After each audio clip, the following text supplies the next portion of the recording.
sur 2 milliards, près 2 milliards 500 millions de dollars américains. Oui. La revue Congo Challenge démontre que près d'1 milliard 400 millions font l'objet de suspicions de détournement. Non, pas mais encore. Je vous l'ai dit. Mais c'est un article scientifique. On dit le gouvernement soumis, jusque-là, aucun soupçon de détournement. Invitez-nous. Aucun soupçon de détournement. Invitez-nous pour débattre de cette question. Jusqu'à aujourd'hui, je n'ai pas été contredit ni par le gouvernement congolais, qui a un ministre des Finances, ni par le Fonds monétaire international, qui a un représentant ici à Kinshasa. Donc je suppose que c'est vrai.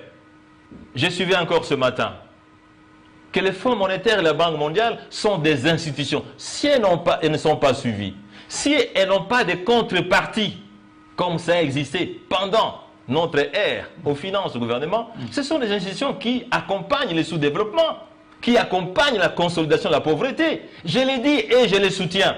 Et je peux vous dire, sans crainte d'être contredit, que le ministre des Finances, Doudou Fomba, il trompe les gens.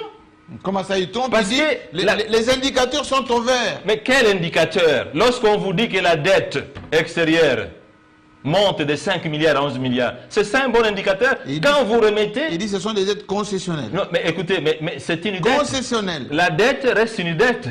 Et nous avons la capacité d'encaisser. Quand vous avez une dette, oui, vous êtes moins crédible dans l'avenir. C'est ça le problème. Deux, lorsque vous avez ces indicateurs dont on parle ici, un taux d'échange stable, factice, un faux taux d'échange. Non, mais parce que expliquez-nous. Je vous l'explique, Jean-Marie Kassamba. Expliquez-nous, parce que vous dites factice, alors que depuis que Soumino est là, prenez votre équipe. Nous sommes à moins de 30. On n'a même pas dépassé. Je sais que vous avez des professionnels. À partir de demain, demandez à ce que vous puissiez aller à la Banque centrale. Posez la question à la Banque centrale.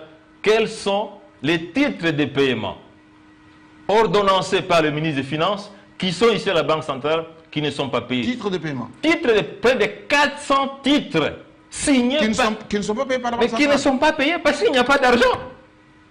Mais nous sommes à banqueroute.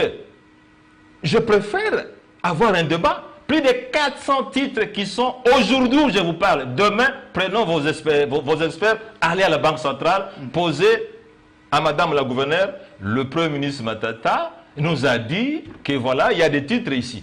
Laissez-moi vous dire, est-ce que vous savez, la loi, la LOFIP, que j'ai fait promulguer quand j'étais ministre des Finances, exige à ce que les titres de paiement, lorsqu'ils sont liquidés, ordonnancés, doivent être payés dans les 48 heures. Est-ce que vous savez aujourd'hui, Jean-Marie, qu'il y a des titres liquidés par le ministre du Budget qui ne sont pas ordonnancés par le ministre des Finances? Est-ce que vous savez qu'il y a de nombreux titres ordonnancés par le ministre des Finances qui ne sont pas payés par la Banque centrale? Mais la circulaire sur la chaîne de la dépense, ce n'est pas de la magie, dit que lorsqu'un titre est à un point de transit, il n'a que 48 heures. Mais écoutez, ne nous moquons pas du peuple congolais.